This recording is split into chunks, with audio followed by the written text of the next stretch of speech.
Selamat tahun baru dan selamat menikmati tahun yang baru yang penuh dengan keajaiban dan keseruannya tentunya. Inilah MMA, mertua menantu, akur dong. Kita kedatangan duo, wah ini ya dengan dua orang yang cerah-cerah sekali hari ini seperti cerahnya tahun ini. Ibu Rifawati Oynike dan Bapak Rinaldi Yadika, betul ya? Tapi dipanggilnya Nike dan betul, Dika. Panggilannya Ibu Nike dan Pak Dika, betul ya. Betul. Mereka berdua ini adalah orang yang punya perjuangan yang ajaib ya, betul ya. Di awal bukan seseorang yang mungkin berhasil, bahkan mungkin tidak punya mimpi untuk pergi ke luar negeri ya Bu ya, betul ya. Tapi ternyata dia mempunyai cara, mempunyai jalan, mempunyai proses, akhirnya diberkati Tuhan sampai bisa ke bangsa-bangsa. Nggak cuma satu bangsa ya Bu ya, betul, luar biasa sekali. Dan lagi ini adalah sebuah pesan, sebuah juga mutiara untuk kita menghadapi sepanjang tahun 2025. Tahun 2025 bukan tahun yang mudah, tetapi saya percaya bersama Tuhan kita akan melihat keajaiban. Jangan pernah takut menghadapi tantangan. Amen. Banyak sekali nubuatan, ramalan, kata-kata daripada prediksi, daripada keadaan yang tahun 2025 adalah tahun krisis. Tapi saya mau berkata itu bukan tahun krisis buat mereka yang punya tekad. Akan menjadi tahun berkat buat setiap kita. Yeah. Banyak orang juga berkata itu menjadi tahun daripada kegelapan. Tapi saya percaya tahun 2025 adalah tahun kegenapan. Semua mimpi, semua cita-cita akan menjadi kegenapan. Seperti yang dialami oleh Bapak Dika dan Ibu Nike. Mari kita dengar siapa mereka dan apa yang mereka buat. Bisa dari Ibu atau Bapak dulu? Nah, dulu kehidupannya seperti apakah? Apakah sangat berat sekali secara ekonomi? Terus keluarga seperti apa? Terus dari mana lah? Mulai dari awal dulu, pelan-pelan. Silakan Ibu. Ya, terima kasih Bu Iin sama Cikes. Shalom, nama saya Rifawati Oynike, suka dipanggil Nike atau Mama Uel. Kalau orang Batak suka dipanggil nama anak pertamanya, Mama Uel, Bapak Uel. Usia saya hari ini 43 tahun, menuju 44 tahun depan. Kenalkan dulu mungkin Pak. Nama saya Rinaldi Yadika. Untuk usia itu 40 tahun, 41. Jadi saya lebih muda. Banyak yang anti loh dulu ya. Tapi ini ternyata hebat. Lebih muda juga bisa kok dan oke banget ya. Terima kasih Pak Uwe. Ya, kalau mau bercerita panjang sih, tapi saya mau bercerita intinya. Nggak apa-apa, panjang juga nggak apa-apa ya. Jadi pertama saya sih nangis ya, makasih ya. Nggak apa-apa. Apa kayaknya diundang di MMA itu sesuatu banget ya. Ini biar jadi kesaksian buat banyak orang. Melebihi kayak diundang mungkin di TV nasional ya. Pertama Cikes waktu chat saya itu saya deg-degan banget, gak bisa tidur loh semalaman Cikes kan. Padahal cuma shalom Bu itu doang, nggak dibalas loh. Saya bilang ya maaf Ci, hari itu ada tamu jadi saya nggak langsung balas kan. Maaf Ci, ada apa ya Ci, ada bisa saya bantu gitu ya. Pagi-paginya tim MMA panjang lebar kan, begini. Saya kaget tahu dari mana ya Cikes saya ya, saya ini siapa gitu kan. Anak saya memang nari di Hancin ya El gitu kan, tapi paling Cikes lihat anak saya. Kalau tentang saya mana mungkin Cikes tahu gitu kan. Siapalah saya ini, tapi saya itu benar-benar sebuah hadiah buat saya di awal tahun 2025. Tuhan ngasih saya hadiah yang sangat luar biasa, lebih dari mungkin kalau saya dapat mobil mewah atau rumah, diundang sama Ibu Panglima itu pokoknya nggak terkatakan lah settingnya saya sampai setting hati saya sampai berdoa Tuhan jangan sampai saya salah ngomong gitu ya, biar perkataan saya itu yang perkataan dari Tuhan yang tidak membanggakan sedikit pun dari diri saya gitu. Jadi saya cerita waktu saya ini merantau dari SMA, tapi saya merantau di kota mana, Bu? Pulau Samosir, Danau Toba. Berdua. Saya aja. Ibu aja. Ke Siantar. Siantar itu kota kecil. Terus saya ngekos, puji Tuhan, walaupun teman-teman saya ngajak saya yang lain tuh puji Tuhan ya, mungkin udah Tuhan tanamkan saya Takut jadi akan kesukaannya, nggak pernah saya terikut-ikut ke teman saya. Kadang mereka, karena saya kos Bu, di kosan saya merokok, teman-teman saya cewek, merokok. Nah tapi puji Tuhan pas lulus mereka bilang gini, salut sama kamu nih, kamu nggak pernah kepancing untuk ngerokok gitu. Saya benar-benar nggak ngerokok, saya bersyukur itu saya selalu cari gereja gitu. Saya memang dari keluarga yang orang gereja banget. Opung saya pendeta gitu ya. Keluarga pendeta lah gitu. Tapi itu berarti panggilan Tuhan sangat kuat dalam hidup ibu. Amin. Dan pasti nanti turun ke anak-anak ya Pak. Luar biasa. Terus. Lalu begitu lulus saya pengen kuliah tapi adik saya kan 4. Mama saya nggak. Kami tuh perang doa. Jadi saya pengen kuliah, mama saya doain, biasanya nggak lulus negeri. Karena mama tuh kalau negeri ya dikuliahin. Tapi ya, karena 2 orang tua itu manjur ya saya nggak lulus negeri gitu. Karena mamanya nggak pengen buat anaknya sekolah ya. Karena biaya. Biaya mama saya itu guru SD, papa saya bertani. Jadi hari itu saya malu gini. Aduh saya termasuk sekolah favorit di Siantar, mas saya nggak kuliah gitu kan. Saya bilang, Mak boleh nggak saya ke Malang gitu, ke Jawa Timur kan. Karena di situ ada tulang, om gitu kan. Om saya ini pun masih merintis hidupnya, tapi saya nekat ke sana kan. Boleh saya di sana saya setahun diploma 1 komputer. Gitu kan. Tapi itu juga saya benar-benar lihat Tuhan berkati saya. Hari itu kan baru zaman-zamannya 99 itu baru zaman-zamannya mulai ada komputer ya. Saya cepat selesai, nilai saya bagus dan saya pernah diundang ngajarin pelatihan komputer satu perusahaan karena masih baru awal mengenal, dulu masih zamannya kayak Lotus gitu kan, belum Windows. Nah, habis itu saya juga tetap cari di sana GPDI. Saya gereja GPDI di sana. Kalau sebelumnya karismatik juga tapi khusus Batak. Pentakosta namanya. Nah, saya di sana mengalami berbeda gitu. Tapi sejak saya yang sekolah saya di Siantar itu, walaupun saya aktif di gereja, saya aktif banget. Kalau nggak ada kegiatan, saya akan cari gereja yang wah gitu lah, yang berapi-api. Saya sendiri aja gitu. Jadi nggak mau kosong ya, makanya pelayanan terus gitu ya. Iya, jadi ada kayak satu di sini tuh kok nggak terinikan ya gitu ya, kayak terhambat. Kalau saya cuman biasa-biasa saja gitu ya. Padahal sih semangat ya, tepuk tangan gitu ya. Ya gini, tapi ada satu hal yang kenapa ya gitu. Jadi saya suka cari, nanti ada ibadah di Betani, saya ke sana. Ibadah Betel, saya ke sana.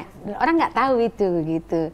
Nah, pas saya di sana juga gitu. Di Malang juga. Di Malang, saya ikut choir karena orang Batak kan bisa nyanyi kan. Saya choir gitu. Biasa. Ada pernah satu hari teman-teman kuliah di Malang gini, saya kan belum pernah ke Bali. Dengar Bali dari Samosir itu kan wah banget, Bali kayak gimana gitu. Terus bilang gini, yuk ke Bali yuk, lagi libur. Aku bilang sama om saya diizinin, nggak apa-apa. Tapi pas di gereja ada KKR, terus saya bilang gini, nggak jadi deh om. Dikira om itu saya sakit hati kan, kenapa? Apa kok salah? Enggak, saya memilih untuk KKR gitu. Saya pilih ikut KKR gitu. Sampai akhirnya nggak ke Bali KKR. Karena KKR. Iya. Wah luar biasa mencari Tuhan. Terus? Habis itu saya ke Jakarta nih, udah setahun saya di sana, 2001 saya ke Jakarta. Nah, saya main tuh di warung tante aku di Polres, terus karena aku suka ngobrol sama polisi, dia bilang, Butet lu mau kerja? Mau. Dikenalin sama saudaranya Satpam. Jadi saya kerjanya di perusahaan ini yang dari dasar banget. Nah sampai akhirnya saya mengerti sekarang kenapa Tuhan izinkan saya melalui itu semua. Ternyata saya untuk yang ada sekarang. Dulu saya nggak ngerti puluhan tahun loh. Kenapa saya dibuat Tuhan begitu. Pertama kali saya itu, saya benar-benar disuruh gunting di garmen. Itu kan kalau habis jahit itu, cutting, habis sewing itu dibuang benang maksudnya. 2 hari saya di situ. Tapi selama saya nangis gini. Saya nangis sambil gini, Tuhan, masa saya jauh dari Samosir untuk guntingin benang celana, saya nangis gitu ya. Cuma guntingin, iya. Padahal sekolah komputer loh, iya. Tuhan kok hidup saya gini amat gitu kan. Lalu habis itu dipanggil, kemudian jadi atasannya yang bagian packing ngecek-ngecekin. Ini udah selesai belum, lot ini udah selesai belum, udah mulai pegang pulpen sama ini, lumayan. Tapi saya tetap gini amat, masa sih saya begini gitu. Tapi gaji pertama saya ingat saya kasih semua ke gereja. Gaji pertama saya hari itu 400 berapa, saya lupa. Lalu seminggu kemudian saya dipanggil ke gudang. Wow. Habis di gudang, lumayan ada duduk, ada meja, ada ini. Nah, saya belum pernah ngelihat sebuah perusahaan sama kantor-kantornya. Lalu satu hari kepala gudang ngomong gini, Nik, kamu fotokopi ya ke depan gitu. Iya Pak. Ke depan mana, uangnya mana? Terus mereka ketawa semua, gak pakai uang, bilang aja fotokopi gitu. Terus saya ke depan, pas saya lihat gini, bagus banget, kalau komputer semua mewah, ber-AC gitu ya. Saya lihat, saya sempat gini, aku kan maunya begini gitu kan. Ini fotokopi ya. Kan di kantor itu ada fotokopinya kan. Iya. Office gitu, Bu. Oh, office. Di office utamanya. Kan dia dulunya di gudang. Jadi belum pernah ke office. Sekarang baru ke office. Perusahaan besar kan. Zaman itu kan udah ada handphone, belum ada apa-apa. Bagus banget. Sampai di rumah, saya berlutut, saya nangis-nangis, Tuhan, saya kan maunya kayak begitu. Saya maunya begitu, nggak mau yang di gudang, nggak mau gini gitu kan. Nah, aku kan lulus SMA lah, bisa dibilang D1. Suatu hari ada di situ bagian payroll suka ke gudang. Nah dia suka ke mejaku, gitu, suka godain aku karena orang Batak kan, logat saya kan nggak bisa hilang gitu kan. Iya sampai sekarang ya. Iya, suka godain gitu. Jadi dia hamil nih, terus si bos kami nolangin dia bilang, Bu Yanti, kamu kan mau cuti, udah ada gantimu belum? Gitu. Belum ada Pak, coba ke personalia cari yang mengerti gitu kan. Padahal ada S1, ada ini kan, dicari tuh. Terus katanya, nggak usah dicari deh sama personalia, udah dikasih datanya kan. Sini ke aja di gudang katanya. Dia pernah ke sini, kulihat dia bikin Excel tuh cepet banget kata dia gitu kan. Ya udah, aku dipanggil sama si bos, terus ditanya-tanya, ya udah kamu coba kerja di situ gitu, bantuin dia. Jadi di office. Sampai akhirnya dari seluruh bagian payroll, bagian eksim, bagian aku suka bantuin. Walau saya di payroll, kalau nggak ada kerjaan, saya suka nanyain departemen sebelah, ada yang bisa saya bantu nggak? Ada yang bisa saya bantu nggak? Gitu-gitu kan. Nah, pusat kantorku ini dulu di Semarang. Di CFRL namanya, bikin Ketamso.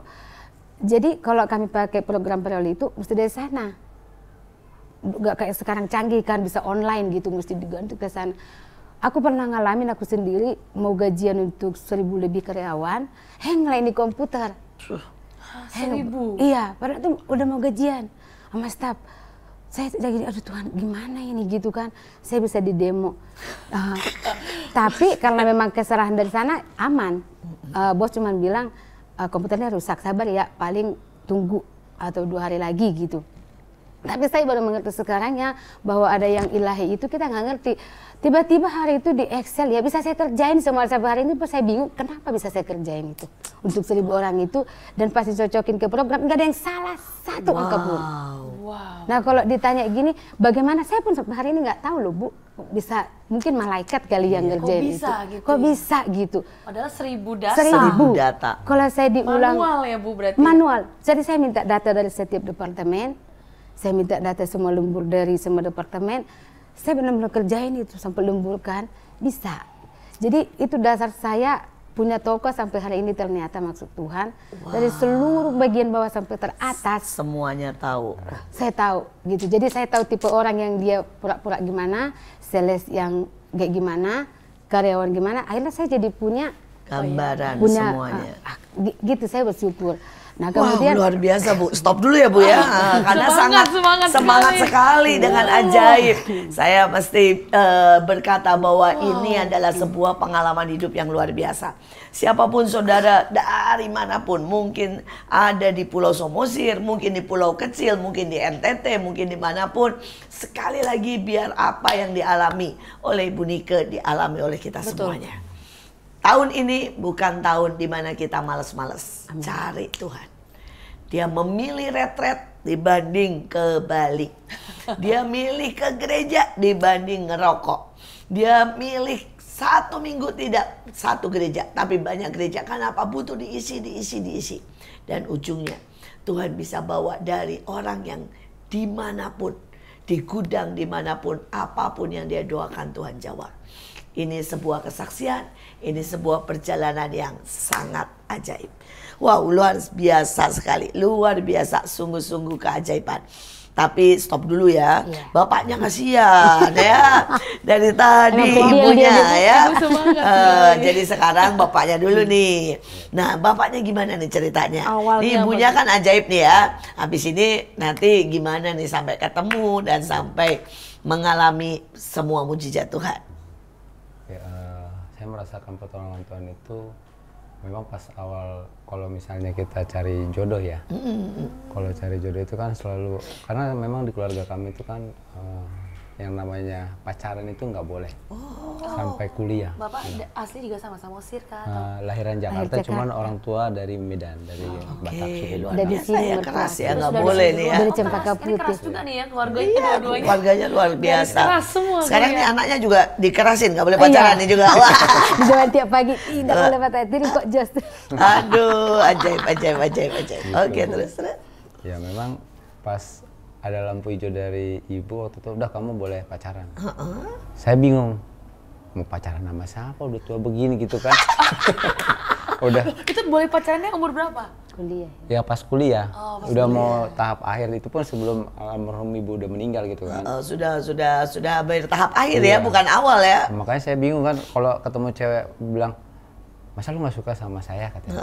Sayanya bingung kan, modal saya suka itu apa? Saya bilang, makan aja harus bayar. Ini yang minjem motor teman, saya bilang. Jadi semua cewek itu kalau sama saya mental. Kamu belum pernah ngaji udah takut katanya. Saya bilang bukan saya takut, takutnya nanti kamunya kecewa. Ya kan jujur. Jadi jujur. Mendingan jujur aja. Kalau di kerja kelompok kalau dibilang saya bayarin makan kamu katanya. Aduh sorry ya, saya nggak mau utang budi. Saya bilang saya punya uang dari orang tua, ya udah nih kalau mau makan bareng ayo, kita kan kerja kelompok. Enggak, gue mau pacaran sama kamu. Pacaran itu apa sih, saya bilang kan, kalau pacaran itu saya tahu batas pikiran saya ajak kamu makan, saya bayarin. Itu pacaran. Keduanya pasti kalau saya lihat, karena background saya kan orang psikologi juga ya. Iya. Jadi saya jadi bingung, teman-teman juga bingung, jadi wah ini susah nih orangnya. Iya, Bapak polos sekali ya, Bapak jujur, lurus, ajaib sekali. Pagi bayarin orang. Iya. Ya, terus gimana bisa ketemu? Nah, makanya saya kayaknya juga sifatnya juga beda-beda ya. Beda banget. Saya bilang sama Tuhan kan, Tuhan saya disuruh mama cari pacar, udahlah cari istri aja. Kalau bisa yang pas-pas aja, kalau pas mas kawinnya, pas ini, nggak usah yang ribet, nggak usah yang berat. Simple aja saya bilang. Ini pokok caranya bagus-bagus ya. Kalau doa yang pas-pas saja. Pas mas kawin, pas keluarganya, pas semuanya. Aduh, benar-benar praktis sekali. Tuhan kasih mimpi tuh istri saya. Saya bilang kan gini. Kenal nggak sebelumnya? Kenal Cerewet. satu gereja. Nah saya bilang gini, saya butuhnya yang cerewet. Oh suka. Saya kalau nggak di-push saya nggak bisa maju. Saya cari dosen aja, cari yang galak untuk dosen pembimbing. Tapi lucu ya, dia sadar ya. Sadar. Kenal ya, karena biasanya kan menghindar ya. Biasanya menghindar, ini namanya sadar diri, ini namanya orang yang ajaib sekali. Ya, ini namanya, the best, bagus Pak. Doanya minta yang cerewet. Iya. Wah, ini. Jadi nggak usah minder yang cerewet. Terus nyesel nggak Pak? Dapat nggak ya? Oke, lanjut lagi ya. Luar biasa. Terus Pak. Makanya pas sudah ini mimpi. Saya mimpi, terus kemudian saya coba deketin. Ini kan waktu itu kami satu struktur organisasi, saya ketuanya, sama-sama dia bendaharanya. Jadi saya selalu ngeledek istri saya ini, saya bilang gini, nanti kamu bayarin ongkos saya bilang. Terus gantinya kapan? Nanti saya kasih plus mas kawin, gimana? Langsung istri saya bilang, kamu pede banget jadi orang. Emang siapa yang mau sama kamu? Saya juga udah minder Bu, udah hopeless banget. Ini ngomong pacar, I love you aja susah. Ngomong ini susah, udahlah. Tuhan, pokoknya rekayasa caranya gimana terserah lah. Sampai akhirnya pernah jadian pacaran pun dia nggak ngerasa kami pacaran. Oh saya bilang gini, percuma ya pacaran, saya bilang gitu kan. Pas pulang gereja nih, emang kenapa? Sama kamu aja kayak ngerasa nggak punya pacar, saya bilang. Loh, emang kita pernah pacaran ya? Bingung juga kan Bu. Ya udahlah, jalanin lagi. Jadi pas nih kita serius nih mau nikah kapan kan? Saya pas dibilang serius nikah kapan gimana ya? Berarti kan harus bayar pakai duit gitu kan, nikah itu harus pakai duit. Ya udahlah, saya doa dulu, saya bilang. Ya udah saya doa. Pas di push 2 tahun lagi, emang nggak bisa mundur. Saya nekat tuh Bu, sampai akhirnya saya telepon mertua saya, oke deal, jadi saya nikah. Itu juga saya masih mengalami kendala ya. Kalau kendalanya gini, kan selalu saya tanya, ini yang megang, kalau kita berkeluarga itu kan awal-awal yang agak riskan itu megang apa ya, uang kas ya. Yang satu gimana, yang satu gimana. Sempat nggak direspon dengan baik gitu kan. Saya pikir, udah kamu aja yang belanja. Oke, saya belanja. Terus saya juga bingung karena dia kerja, saya pikir dia punya uang gitu kan. Jadi maksud kamu kita nikah, saya pakai uang saya jajan, saya makan, kamu enak-enak gitu. Pas dibilang enak-enak, saya bingung lagi. Jadi intinya gimana, saya kan udah pernah tanya. Tapi diresponnya, ya terserah kamu. Terakhirnya saya bilang, udah daripada saya bingung, nih ATM kamu yang pegang deh semua. Ntar kasih aja berapa buat uang jalan saya 1 bulan, saya bilang begitu. Itu pun karena dipaksa keadaan, bukan karena saya bingung. Kalau istri udah marah itu kayaknya udah kayak perang dunia ketiga.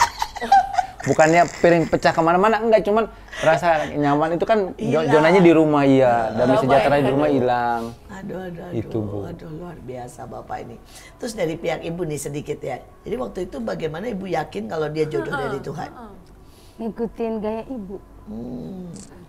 Jadi 2009 itu kan saya udah pindah kerja nih ceritanya, singkat cerita.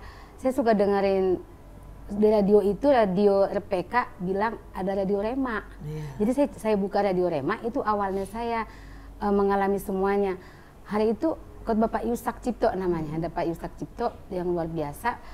Saya pertama gini, ini pendeta aneh banget, masa ngomong-ngomong Tuhan. Karena kan selama ini Tuhan yang saya tahu selama saya dari lahir itu yang Almighty God, yang tidak boleh kayak terlalu hahaha gitu kan, yang harus kayak Tuhan gitu ya kan. Karena juga gitu. Karena memang papa saya juga papa di dunia ya begitu, yang tidak romantis, yang kita harus tidak boleh salah gitu kan. Jadi gambaran saya ke Tuhan itu juga mirip lah seperti itu gitu. Pak Yusak ngomong itu awal-awal saya sungguh gini, ini sesat banget nih. Mana mungkin Tuhan ngomong sama dia begitu gitu kan. Tapi saya penasaran. Saking penasaran tuh saya dengarin terus. Saya hafal jadwalnya, jam 7 pagi, jam 10 pagi, jam 2 malam. Itu saya benar-benar dengerin semuanya. Jam 2 pun ikut? Saya ikut Bu. Saya dengerin sungguh semuanya khotbah-khotbah Pak Yusak. Terus saya praktekin. Katanya, ngerti nggak ngerti, baca saja. Terus saya mulai baca Alkitab itu. Bukan nggak baca sebelumnya ya, baca tapi ya acak. Ini mulai saya baca dari Kejadian gitu kan. Lalu ada Pak Petrus Agung Purnomo gitu kan. Saya dengerin lagi. Tapi saya lebih gampang banget nyerap dari Pak Yusak Cipto. Hari itu belum ada internet secanggih sekarang, tapi bisa beli modem kan. Aku beli modem di kantor. Aku pasanglah sepanjang hari nih headset dengerin khotbah. Sembari kerja? Sembari kerja. Bos saya kadang gini, dengar nggak sih saya ngomong? Dengar Bu, bener dengar. Tapi nggak apa-apa buat gaya aja, nutup kuping atau aneh gitu. Padahal saya diam-diam saya dengerin khotbah Pak Yusak gitu ya kan.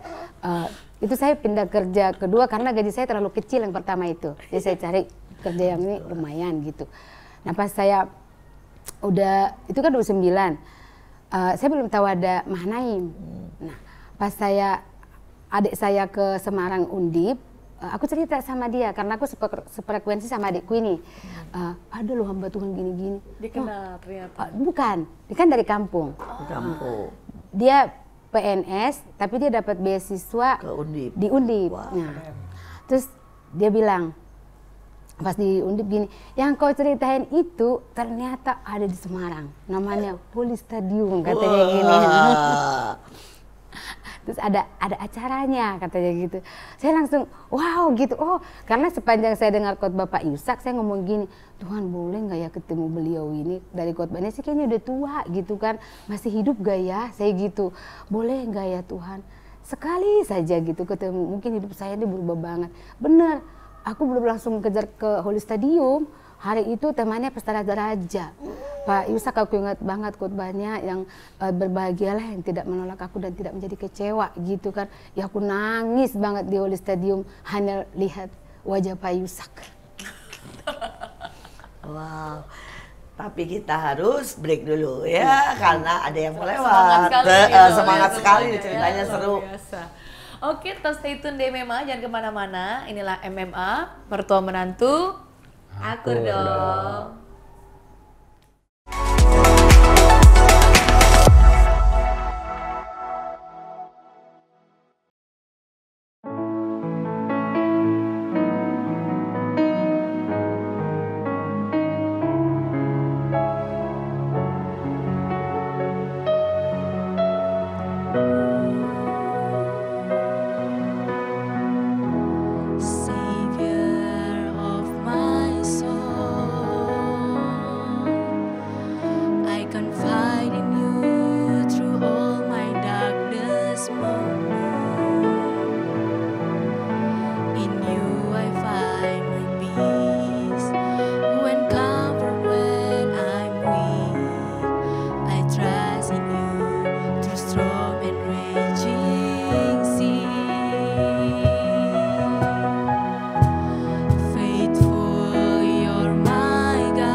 Kembali lagi di MMA, mertua menantu.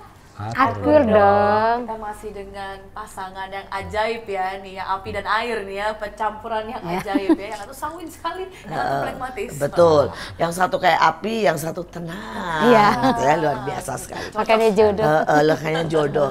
Jadi Tuhan mempertemukan ya. Tadi ngomong sampai HS, tapi belum cerita bagaimana ketemu Bapak. Yakin bahwa Bapak jodohnya. Iya. Karena dasarnya dari situ. Oh iya, Bapak terus. Itu. Makanya aku ceritakan Pak Yusak. Jadi sebenarnya aku tahu dia lama suka sama aku. Dia manggilnya kakak. Tapi dari bahasa tubuhnya saya tahu dia suka. Tapi sangat tidak tipe saya banget sedikit pun. Aduh, gitu kan. Karena terlalu pragmatis ya. Iya, saya nggak suka orang kayak lambat gitu ya. Pokoknya saya tuh maunya cepet cus gitu ya. Aduh, terus saya bilang gini, apa lu suka sama saya gitu? Sorry ya, nggak bakalan. Nah, saya ngomong gitu. Nah, tapi pas saya dengar khotbah Pak Yusak, anak saya di Belanda, dia bilang, Pak, aku udah nemu jodoh, coba namanya aja sampai Pak Yusak tahu. Ibu Kiat sambil nyapu juga Tuhan kasih tahu gitu kan. Saya mau juga lah jodoh yang dari Tuhan gitu kan. Lalu saya minta tanda nih sama Tuhan berkali-kali kan. Dia ini orangnya tidak komunikatif gitu ya. Jadi kalau dia telepon tiba-tiba itu kayaknya anugerah, sesuatu yang ajaib. Jadi makanya saya nggak merasa pacaran sama dia, nggak ada komunikasi gitu kan. Jadi saya bilang gitu, Tuhan kalau ditelepon jam segini, menit segini, beneran telepon lah itu jodoh saya. Jadi sekali gini, kenapa ya jodoh saya kayak begitu gitu kan. Kok semua di luar tipe saya gitu ya. Minimal dari wajah cakep dikit kayak Tuhan. Aduh, Bu, nakal sekali Ibu ini. Saya jujur banget gitu. Tapi saya sekarang ngerti sih ya emang itu yang terbaik gitu. Betul. Ya. Tapi dia ini pinter, dia nggak terlalu deketin saya, tapi orang tua saya. Waduh, iya. Orang belakang nih. Iya. Walaupun jauh loh. Di Samosir. Iya.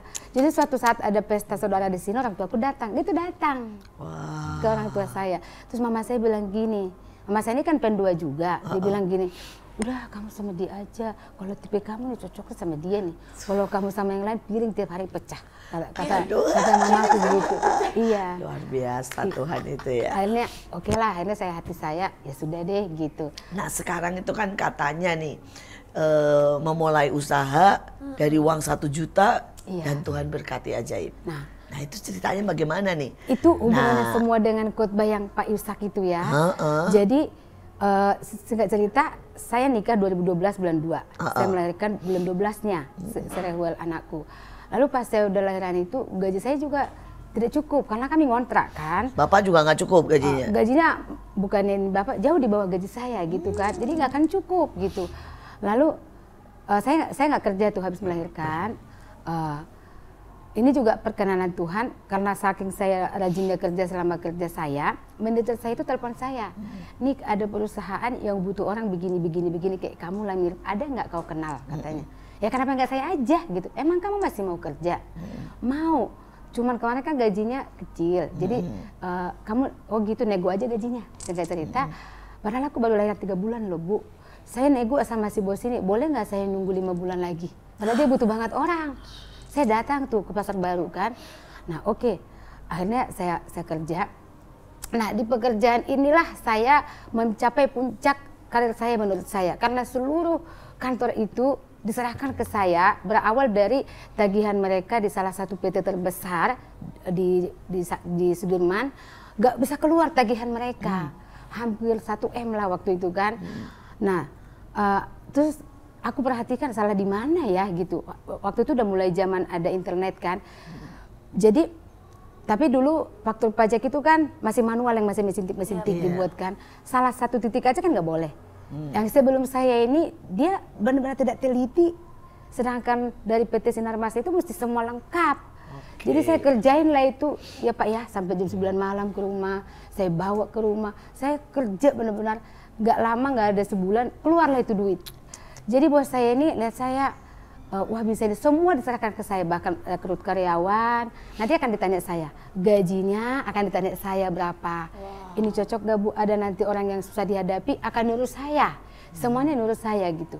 Tapi di situ saya juga bebas dengar khotbah. Emang ngomong sama bapak itu kan, makanya saya dengar khotbah. Udah nggak sampai gini lagi ya, biar waras gitu kan. Nggak pura-pura ya. Gak apa-apa Bu, silakan gitu kan. Yang jaga anak saya aja nih ya, ada loh di kantor. Saking bosku itu percaya kepada saya, kecuali istri dan anaknya yang tidak diserahkan. Benar-benar kayak Yusuf ya. Tuhan benar-benar atur semuanya. Kunci berangkas dikasih. Tapi saya ini kan termasuk workaholic yang cinta banget kerja. Kalau mungkin saya disuruh Tuhan resign, gak bakalan resign karena saya sangat mencintai pekerjaan saya gitu. Nah, ini yang puncaknya. Jadi hari itu saya udah punya fasilitas semuanya. Gaji saya hampir 8 juta di tahun 2014 itu. Saya dapat kendaraan, mobil saya rumah saya dibayarin untuk tinggal, sewa sih enggak, rumah jadi dibayarin semuanya. Terus satu hari saya bilang gini, bos saya ini perhatikan semua, bahkan orang tuaku datang dikasih duit jajan, bawa orang tuamu jalan, baik banget gitu ya, anakku dikasih mainan, segala-galanya. Terus aku di rumah gini, Tuhan rasanya aku ini kok udah nyaman ya, kok nyaman banget gitu. Terus aku berdoa lah sungguh-sungguh, Tuhan paksa, karena kalau aku hanya dibilang itu aku nggak bakal bisa, aku keras kepala gitu ya, sombong. Kalau kau nggak paksa aku ini akan gini-gini aja hidup saya gitu. Tuhan, aku udah lama dengar khotbah hamba-Mu, tapi aku juga mau ngalamin gitu. Paksalah aku sebagaimana papaku kan kalau bajak sawah, kalau kebunnya nggak lurus dipukul kanan kiri. Buat aku begitu, aku bilang gitu kan. Bener. Berani. Besoknya itu bener. Jadi hari itu bosku sakit. Dia bilang, Ibu Nike, ambil duit dari berangkas semuanya yang dolar, tolong tukar semua ke money changer. Itu pun aku yang beli tadinya. Karena kita lagi gak punya duit mau bayar ini itu. Nah, hari itu aku pergi. Pas jalan Kartini, yang lucunya mau 1 juta cek pun saya doa dulu ya. Doa dulu dan taruh di bawah jok. Karena naik mobil kan macet di jok. Tapi hari itu ya, saya bisa dengan entengnya bawa dompet saya ini. Dan malamnya itu, dompet lebar, kan ada dompet semitas ya. Bisa saya masukin lah semua di situ. ATM, kartu kredit, seluruhnya. Sampai uang-uang kecil. Jadi aku masukin duit itu $16.300. Saya dibonceng teman saya, begini dari belakang, ditarik. Di situ saya ngerti namanya shock, gak bisa ngomong. Gitu kan. Uang segitu banyak, semua ATM dan semuanya. Seluruhnya atas saya, gak bisa dikejar teman saya ini naik motornya, karena perempuan yang bonceng saya kan. Udah saya pulang ke kantor, saya pingsan. Saya pingsan tuh di kantor kan, mau ngomong apa lah ini gitu ya, bos mana sakit. Terus saya bilang sama bawahannya, Pak, maaf Pak, saya pingsan gitu. Tapi pas saya pingsan itu, hatiku tuh tenang gitu ya, tenang. Pingsan tapi tenang. Aku bisa dengar mereka manggil-manggil aku, tapi hatiku ada damai gitu loh, masih damai. Terus aku telepon bos, bilang, nggak apa-apa Bu, aku tahu Ibu orang jujur. Nah saya ingat ayat dibilang bahwa kejujuran itu akan menyelamatkan kita pada masa-masa seperti itu gitu kan. Aku percaya Ibu kok, katanya begitu. Gak apa-apa Bu. Tapi kan gak segampang gitu ya. Teman-teman kanan kiri kan akan banyak ngomong, bla bla gitu. Hari itu juga kita akad rumah ya di Cilodong, di Depok.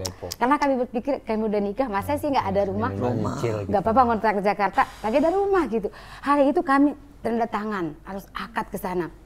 Jadi aku telepon dia, kamu ke kantorku gini-gini, aku nangis-nangis gitu kan. Aku telepon lah, Bu, nggak tahu Bu, jadi nggak saya beli rumahnya, soalnya saya gini-gini. Oh ya Bu, terus berduka cita ya, nggak apa-apa, kami tunggu katanya. Nggak tahu lah Bu. Nah, singkat cerita itu kan terjadi bulan 11 2013 akhir. Bulan 12-nya itu saya masih kerja kan. Tapi teman-teman saya itu banyak gosip lah, katanya itu mah bohong, paling buat bayar rumahnya yang di padahal jelas-jelas ada teman saya gitu kan, yang bawa saya kan. Jadi saya itu setiap hari bisanya hanya nangis, tertekan gitu. Inilah disabet-sabet ini. Iya, cara Tuhan untuk keluar ya. Tapi tiba-tiba saya nggak bisa berdoa bahasa Indonesia, bahasa apapun, hanya bisa bahasa-bahasa lain yang keluar dari mulut saya. Setiap detik gitu ya. Nah, jadi pas bulan 12 akhir, aku kan random tuh dengar khotbah semuanya. Pokoknya ada namanya Ibu In Cipto, Yusuf Cipto, itu saya dengerin bolak-balik. Ibu ini tuh khotbah begini. Padahal itu khotbah lama loh ya, tapi jadi rema baru buat saya. Percaya, dalam waktu dekat kamu akan alami yang ajaib gitu. Oh, saya berdiri di situ. Itu saya bilang gitu, berdiri di kantor. Iya, itu saya. Yes, saya pasti alami gitu kan. Ibu kan bilang 10 hari ini, dalam waktu 10 hari gitu kan. Januari Saya bikin kan dulu zamannya BlackBerry ya. Saya bikin min 10, min 9. Teman saya nanya buat apa min itu. Saya yang tahu karena khotbah ibu kan 10 hari gitu. Saya amin, yes, sepakat gitu kan. Saya doa gini, Tuhan, saya kan udah nggak gajian nih. Malu juga saya nerima gaji. Saya udah bilang buat saya, Pak, kalau saya hitung-hitung nih bonus gaji semua saya sekian tahun, bisalah saya lunasin gitu kan. Maaf ya Pak. Tapi bos saya ini juga sebenarnya dia diambang kehancuran masalah kantornya inilah banyak hal gitu. Lalu saya bilang Tuhan, buatlah saya dipecat bos saya. Kalau saya nanti keluar, nanti dikira saya ada papanya gitu. Nah saya percaya doa khotbah ibu yang mengatakan dalam 10 hari. Bener, pas BlackBerry saya lihat H-1, saya dipanggil ke dalam. Terus dia bilang gini, Bu, maaf ya Bu, kalau saya lihat ibu udah mulai kerjanya, papalah kalau ibu nggak mau kerja lagi. Saya sujud tuh di kakinya, terima kasih Pak, terima kasih. Orang dikeluarin kan harus nangis ya. Terima kasih Pak, gitu. Saya kerja. Nah itu suami kalau lihat istrinya kayak begini bagaimana Pak? Pusing juga ya? Enggak juga sih Bu. Enggak juga. Udah biasa. Udah kuat. Kembal dia. Saya di rumah nih kan, gaji suami saya maaf dia terus terang aja 2.800.000 kan. Terus saya gini. Gak kaget Bapak dipecat, gaji cuma segitu? Karena memang saya udah selalu cerita sama dia akan segala sesuatu. Karena saya gini, udahlah kalau suami ini saya aja gitu ya, saya berjuang. Lalu saya udah keluar nih kan Bu ya, saya balikin semua, tape, motor, semua saya balikin kan. Gak apa-apa Bu, pakai aja rumah itu sampai habis kontraknya, katanya gitu. Ya Pak, makasih ya Pak. Sampai saya di rumah itu Januari. Saya mulai komitmen ngambil puasa gitu ya. Tapi sejak Pak Yusak itu saya selalu bangun jam 2 berdoa memang kan. Saya ngomong tuh di kaca, saya berdiri, saya ngomongin gitu. Nike, kamu itu orang kaya tidak terkalahkan. Kamu ibu-ibu paling kaya nanti di Jakarta ini. Saya ngomongin tuh di situ ya. Buat semua yang dengar, ayo ikuti. Wah, saya ngomongin gitu ya. Kamu bukan seperti ini. Kamu hanya sebentar saja di rumah. Habis ini kamu pasti kaya raya. Saya ngomongin gitu, saya kayak saya maki-maki lah di kaca itu saya. Tapi pas dia udah pergi gitu kan. Nah, saya hari-hari itu luar biasa banget. Saya bisa kayak menentukan segala sesuatu dengan tepat. Saya bilang gini, tanggal segini saya sudah punya toko. Tanggal segini saya udah segini-gini. Itu benar-benar terjadi dengan cara yang tidak pernah saya pikirkan. Gimana nih pertama punya toko? Jadi hari itu saya kan belum pernah ke Mahanaim nih. Jadi saya datang karena doa saya juga Tuhan, saya pengen ibadah ke Mahanaim. Ternyata cara Tuhan ya saya harus keluar dari situ dulu biar bisa Sabtu. Karena Sabtu kan masuk kerja. Jadi Sabtu di sini ibadah kan. Jadi dari hari itu sampai hari ini saya nggak pernah absen kecuali karena ada hal yang sangat penting. Kecuali ke luar negeri. Iya, sama pulang kampung. Jadi saya datang tuh. Pas saya datang, saya kaget banget. Ada Pak Petrus. Nah, waktu itu masuk kelas. Kita masuk kelas-kelas, karena di surga itu ada kelas-kelas. Belum pernah dengar saya nih kan, wow gitu. Terus dikasih benih 10.000. Terus aku milih kelas kebebasan ekonomi, karena emang saya ekonomi lagi lemah banget, gak ada kan. Begitu saya dapat amplop ini, saya nangis turun dari lantai 5 sampai ke masuk kelas itu. Sampai pulang tuh saya nangis gitu ya. Jadi di kelas itu ada gurunya Bu Ida sama Ci Chelsea. Terus Ci Chelsea ngomong gini, aku dapat dari Tuhan ada nih di sini yang mau buka usaha, tapi itu dia nggak tahu buka usaha apa katanya. Aku lihatin semua gini banyak banget orang kan, sampai sekarang sih saya masih ingat-ingat yang di ruangan itu kan, yang mana ya? So, kan aku berdiri, saya Bu, saya memang bingung mau usaha apa, gitu kan? Dikasih saya amplop, isinya kalau nggak salah 1 juta apa 900 gitu. Saya pulang saya nangis banget, saya cerita itu sama dia. Tapi dia belum ngerti dia sama sekali kan, dia belum dengar Pak Yusak. Saya suka cerita dalam hati saya, dia ngerti terserah lah, penting saya ceritain aja gitu kan. Karena saya suka cerita kan. Jadi ya udah nih, saya kalau nggak salah uang itu pun nggak saya pakai loh. Saya doa, saya kasih ke orang waktu itu kalau nggak salah. Jadi nggak saya pakai, kalau nggak salah ke pelayanan siapa saya kasih. Tapi saya cerita, kamu harus doa juga ya, ini duit buat apa gitu. Jadi dari situlah aku buka toko dari tidak ada uang loh. Jadi hari itu mama saya itu pensiun guru kan, dibagi-bagilah duitnya 55 juta. Kami berenam bersaudara. Puji Tuhannya saudara-saudaraku ini semua kami tuh enak gitu ya, akrab. Saya cerita duit mereka dipinjamilah ke saya semuanya, gitu, buat usaha. Aku nanti balikin kok, gitu, percayalah gitu. Tapi kan nggak cukup, hanya 30 juta buat buka toko. Terus aku cerita nih, di mana ya, aku usaha apa ya? Nah, suatu hari saya main ke toko susu nih ya, terus saya lihat, oh enak juga kayaknya toko susu ya. Karena pas saya hamil, saya selalu ngomong sama anakku ini, nak, nanti ya doain mama ya, nggak usah kerja jauh-jauh bersama kamu 24 jam, tapi duit mama banyak. Saya selalu doain gitu kan, ternyata itu terjadi gitu. Nah, pas saya ke toko susu ini, aku lihat ibu ini canggih banget, udah tua, hafal semua harga gitu kan. Jadi kalau ada pembeli di BlackBerry saya ketikkan, oh susu Denko segini. Saya suruh lain mulai tanpa dia tahu kan, saya ketikin. Terus itu buat modal saya nanti kalau saya mau jualan susu, pikirku gitu kan. Apa di rumah tuh saya doa Tuhan, saya mau jualan susu aja deh gitu. Nah itu mulus-mulus, tiba-tiba tuh aku hubungi ada yang adikku di Mandiri di sini dulu di Bekasi, sekarang dia di Malang di Batu. Aku cerita untuk rencana saya, terus dia bilang gini, ada kok adakku kenal trader-trader gitu, tapi sombong banget gitu ya. Kalau ditelepon nggak mau ini katanya. Cobalah kamu telepon, ini nomornya katanya gitu kan. Aku telepon, nggak diangkat. Tapi itu telepon saya balik. Wow. Ternyata dia punya semua susu yang laku dan tidak laku. Aku kan sama sekali belum ngerti. Dia datang tuh ke rumah saya bawa susu satu mobil. Itu ajaib banget. Susu dia bawa satu mobil. Dia kasih tahu sama saya, yang ini laku, yang ini nggak laku, yang ini fast moving, yang ini slow moving, gitu. Terus saya taruh dulu di rumah saya. Baru kami cari tempat, kita doa ya pas hujan-hujan gitu ya. Kios juga udah, doa juga Bu. Udah balik. Karena kita kan bingung cari ke sini ini rame atau enggak. Iya, kita nggak ada yang tahu ya. Kita nggak tahu. Cuman saya prediksi gitu. Singkat cerita yang punya rumah atau kontrak itu, emang rumah Bapak di mana katanya. Kalau mau bikin toko jangan jauh dari rumah. Oh iya, masukkan juga. Terus saya coba cek Bu. Oh di sana aja ada di daerah Kampung Rawa kan. Pas saya cek tempatnya, rupanya ada yang tepat kan bisa kalau ada rumah atau ruko itu kan ada disewakan. Itu ajaib. Itu orang bisa nggak baca. Nggak ada, itu copot. Ternyata buat Pas kami kami masuk datang ke Tuhan situ, kali.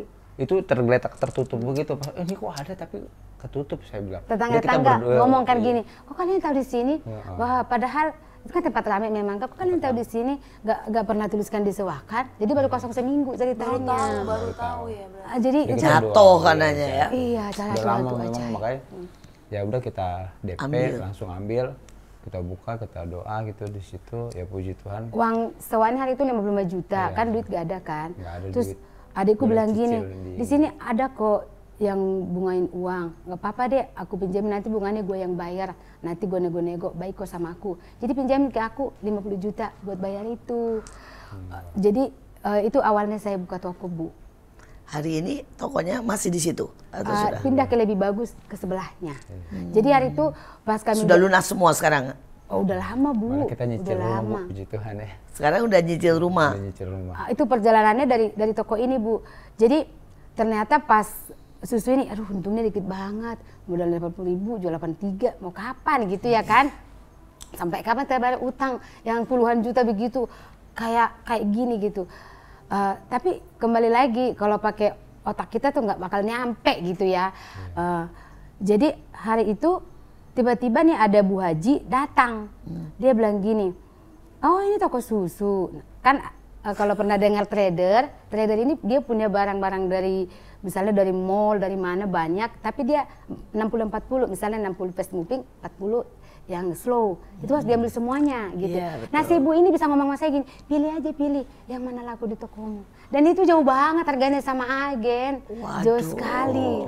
Karena Ibu Haji, bener-bener Bu Haji ibu itu. Terus laku, jadi untungnya lumayan. Lumayan Bu gitu.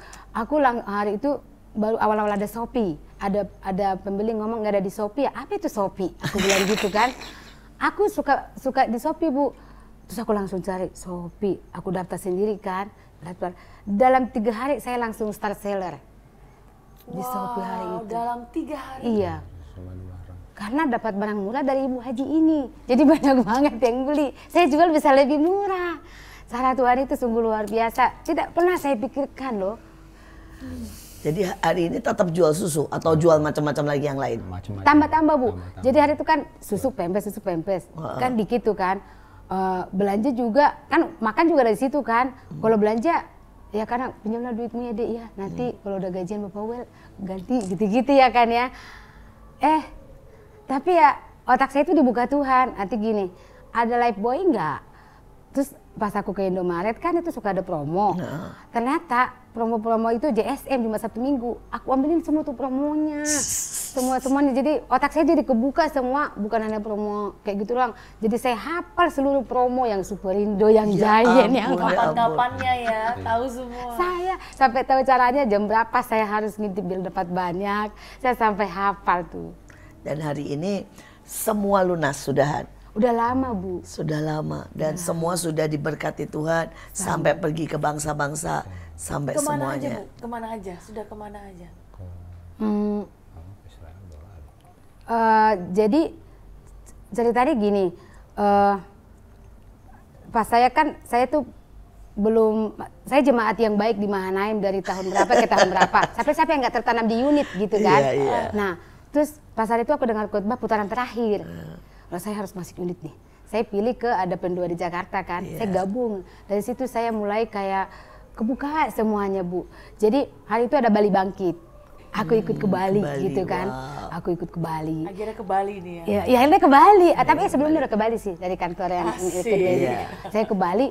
Terus pas nunggu pesawat kan lagi delay ya. Saya belum pernah kayak ada pendengaran atau penglihatan. Tapi pas saya lagi duduk merenung begini, Tuhan terima kasih ya boleh pelayanan gitu kan. Kayak ada ngomong gini sama saya, iya ntar lagi kamu ke Israel gitu kan. Terus saya gini, siapa yang ngomong ya gitu kan. Tapi kayaknya nggak mungkin, mana COVID, mana zaman dulu kan vaksin ke luar negeri harus yang khusus katanya, zaman-zaman udah vaksin kan itu kan. Mana mungkin saya ke Israel gitu. Tapi saya simpan di hati. Nah pas Sabtunya ibadah ibu ngomong, ada mau ke Israel nih. Oh kita akan mengalahkan bla bla bla bla, ada Pak Brojil gitu kan. Oh ke Israel gitu. Terus saya bilang Tuhan minta tanda ya kalau misalnya itu buat saya, kalau nanti aku bilang suamiku nih, aku suruh suamiku, kalau suamiku ngomong kamu aja berarti buat saya. Terus aku bilang nggak mau ikut kayak gitu. Ada kesannya dia kata ibu lumayan. Kamu aja katanya. Wah berarti buat saya. Karena kalau suruh pelayanan ya memang saya suruh dia aja Bu. Oh, kenapa Pak? Saya kurang komunikasi Bu. Jadi Bapak yang jaga toko ya? Jaga Waduh. Wah waktunya sudah habis. Terima kasih buat kesaksian yang luar biasa. Ke Amerika juga ya? Iya. Wah, saya ke Amerika sama ibu. Saya udah 2 kali ke Israel. Suami saya ke Turki. Yang ke Amerika itu tuh paling ajaib. Padahal itu 50 orang itu ya dipilih ya. Itu ajaib banget lah. Anak saya bisa sekolah terbaik di Jakarta.